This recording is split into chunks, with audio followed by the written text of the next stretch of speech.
सुप्रभात प्यारे बच्चों।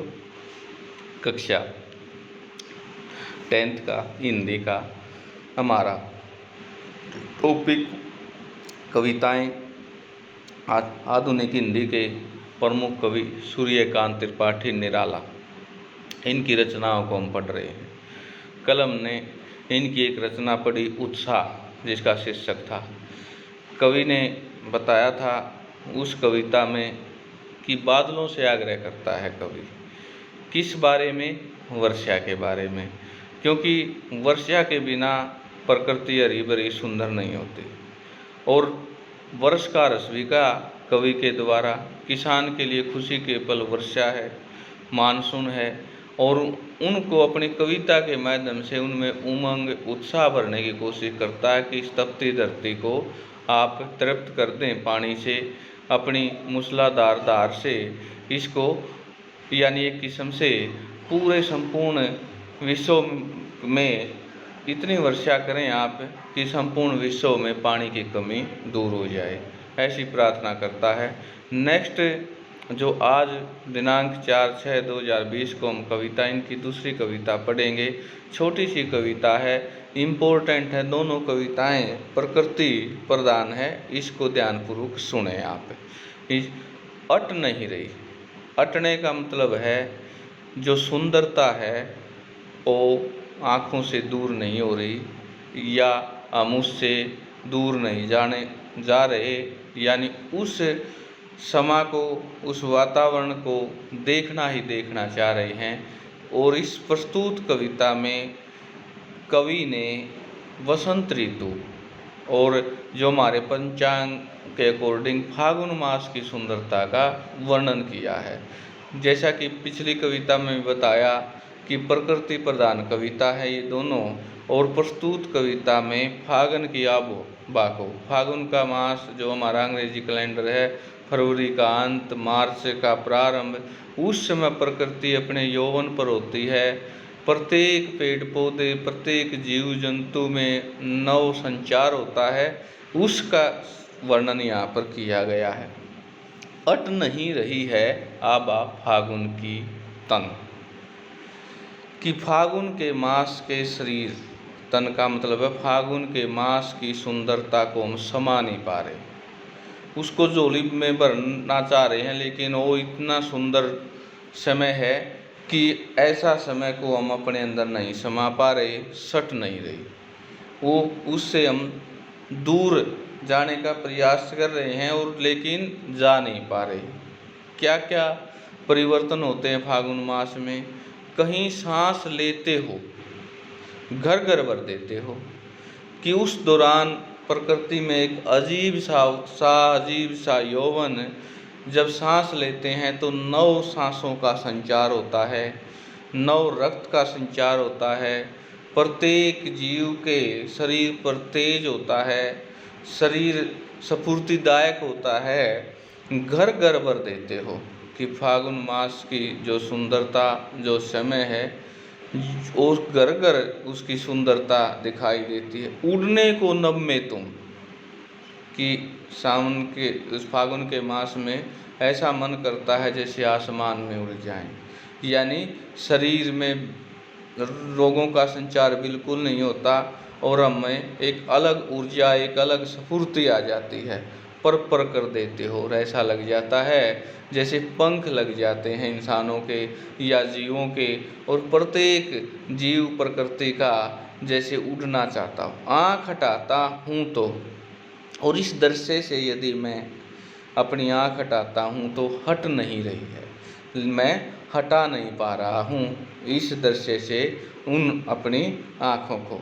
पत्तों से लदी डाल, क्योंकि पतझड़ ऋतु के बाद वसंत आता है, सर्दी की ऋतु के बाद वसंत आता है, तो उसमें क्या हो जाती हैं, वृक्षों की टहनियाँ पत्तों से लद जाती हैं, झुक जाती हैं, कहीं हरी कहीं लाल।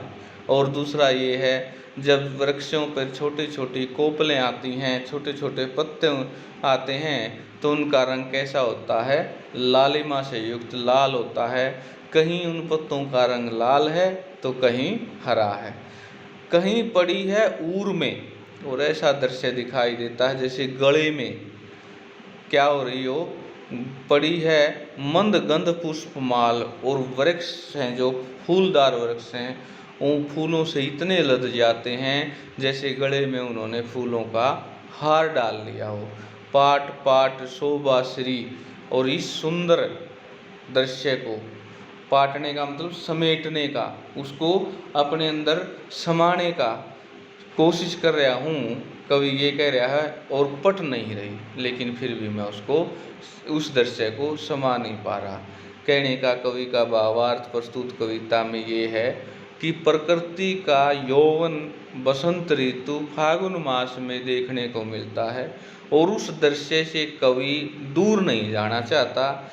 और कहने का भाव ये है कि प्रत्येक जीव में, चाहे वो पेड़ पौधे हों, चाहे वो कोई भी सजीव चीज़ है, तो उसमें एक नई ऊर्जा, नई उमंग, नई स्फूर्ति का संचारण होता है। रोगों से निवृत्त होते हैं हम उस दौरान, और शरीर जो है जो हवा के पत्ते के समान डोलता है। एक यानी ऐसा दृश्य होता है जैसे पंख लग जाएं और हम आसमान में उड़ रहे हों। तो ये कविता है।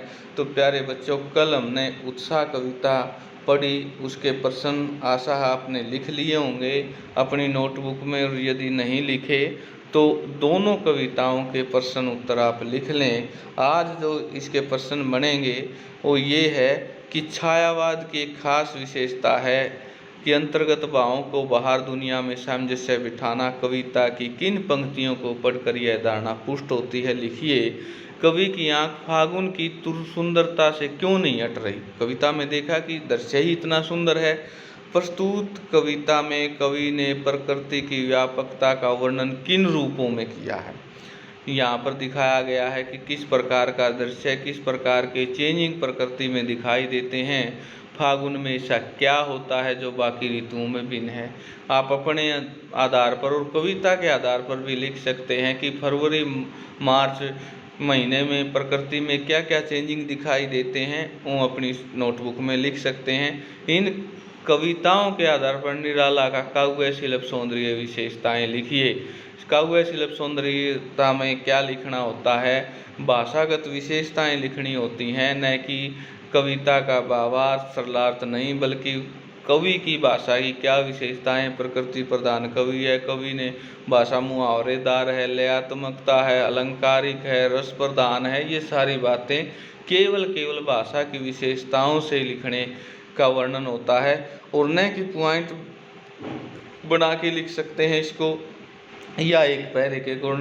भाषागत काव्य शिल्प और भाषा सौंदर्य एक ही चीज़ होती है जिसमें केवल भाषा की विशेषताएं लिखनी होती हैं। रचना और व्यक्ति के आधार पर प्रश्न बनता है। होली के आसपास प्रकृति में जो परिवर्तन दिखाई देते हैं उन्हें लिखिए। हम ग्रामीण परिवेश में जी रहे हैं, गांव का माहौल हमें पता है, वो खेतों का माहौल का पता है। तो आप जब होली का त्यौहार यानी मार्च के मंथ में आता है या फागुन के मंथ में आता है, तो उस दौरान प्रकृति में क्या क्या चीज़ें आपको दिखाई देती हैं वो अपनी नोटबुक में लिखें। फागुन में आए जाने वाले गीत जैसे होली का मतलब फाग आती, होली और फाग के गीतों के बारे में ये लोकगीत आपने सुने होंगे, तो उनके बारे में भी। और दूसरा है यहाँ पर जो इसके शब्दार्थ हैं उनको भी आप लिखें, याद करें। और निराला ने इसी प्रकार जो प्रकृति प्रधान कविताएं और भी लिखी हैं, जैसे फूटे हैं आमों के बोर, भोर बन वन वन टूटे। यानी आमों के ऊपर जब बोर आते हैं, बोर का मतलब फल बनने से पहली अवस्था। होली मची ठोर ठोर, सभी बंधन टूटे, फागुन के रंग राग बाग फान मचा भरे। ये क्या हैं? गीत भी हो सकते हैं और कविताएं भी हो सकती हैं। तो प्यारे बच्चों, आशा है ये चीज़ें आपको समझ में आ रही होंगी और इनको आप कर रहे होंगे। परीक्षा की दृष्टि से अत्यंत महत्वपूर्ण है।